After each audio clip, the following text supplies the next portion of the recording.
સુરતમાં હીરાપેઢી સામે ગંભીર આક્ષેપો લાગ્યા છે। સુરતથી આલા મહત્વના સમાચાર સામે આવ્યા છે, જ્યાં હીરાપેઢી સામે ગંભીર આક્ષેપ લાગ્યા છે। તો કેપી સંઘવી પર ગંભીર આક્ષેપ લાગ્યા છે। મહિલાઓનું ટોળું ડાયમંડ એસોસિએશનની ઓફિસ પર પહોંચી ગયું। નાના વેપારીઓને નુકસાન થયું હતું, ત્યારે નુકસાન છતાં કેપી સંઘવી કંપનીને ચેક આપ્યા હતા।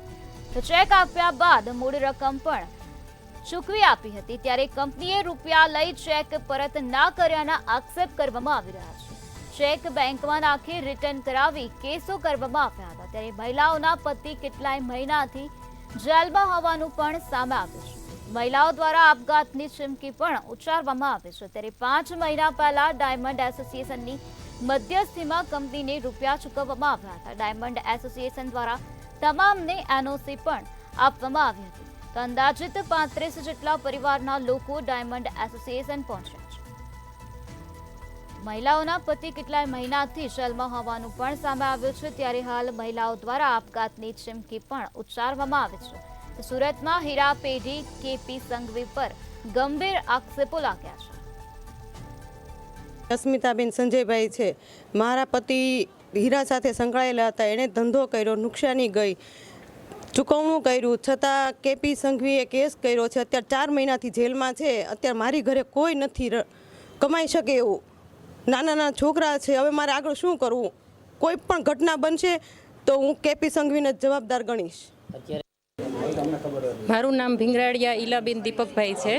મારા પતિ હીરાના ધંધામાં સંકળાયેલા છે। એમને નુકસાની થઈ એટલે બધું ડાયમંડ એસોસિએશનને સોંપી દીધું હતું। પછી ત્યારે એવી શરત થઈ હતી કે દલાલો મારફતે જે આપણે ચૂકવણું આપીએ પછી ચેક છે ને એ લોકો પાછા આપશે, પણ ચેક શરતના હિસાબે એ લોકોએ પાછા આપ્યા નથી, અને તોય કેસ ચાલુ રાખ્યા છે। અને અમારા લેડીઝોના નામ કેસમાં કરેલા છે, અને જેટલી મુદત જેટલું ઓલું હોય ને અમારે લેડીઝોની જોડે જવું પડે છે કેસમાં।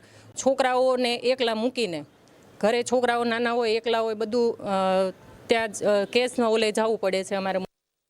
મારું નામ પારુલબેન હિતેશભાઈ કાકડિયા છે। મારા પતિ હીરા ડાયમંડમાં ધંધે સંકળાયેલા હતા, અને એમાં નુકસાની આવી તો બધું ભરપાઈ કરી દીધું છે, ચૂકવણું કર્યું છે, દલાલની સહી અમારી પાસે છે। તોય કેપી સંઘવીએ અમારી માથે કેસ કરેલો છે। એ કેસમાં 4 મહિના મારા પતિ જઈ આવેલા છે જેલ। એનું જે આવતું હતું એ બધું કામ કરીને પૂરું પાડેલું છે, તોય છતાં અત્યારે કેપી સંઘવીનો અમારી માથે કેસ હાલે છે। અને અમને બધા જે 4 મહિના રહ્યા એમાં અમારી પાસે જે કાંઈ પૈસા હતા અમે ઉશીના પાસીના ઘરેણા દાગીના બધું જ અમે જેલમાં લૂંટાવી દીધું છે। અમારે બીજી વાર જેલમાં ગયા ત્યારે 60,000 તો ખાલી નાસ્તા પાણીનો ખર્ચો થયો। તો હવે મારે સંતાનમાં બાબો બેબી 2 છે, કોઈ વસ્તુ અમારી પાસે રહી નથી। હવે મને તો એવો જ વિચાર આવે છે કે આમાં એક જ છે કે હું આત્મહત્યા કરું। હું આત્મહત્યા કરીશ એટલે મારા પતિ આત્મહત્યા કરશે, મારા પતિ આત્મહત્યા કરશે એટલે મારા છોકરાએ વાહે વાહે આવશે। આનો બધો એટલે બધો જજ ક્યાં જશે? તો આમાં એક કેપી સંઘવી જ તે એનો ઓલો રહેશે કે આ બધું તે ચૂકવણું કર્યા છતાંય જો આ હેરાન કરે છે તો આત્મહત્યાનો કેસ કેપી સંઘવી માથે જશે।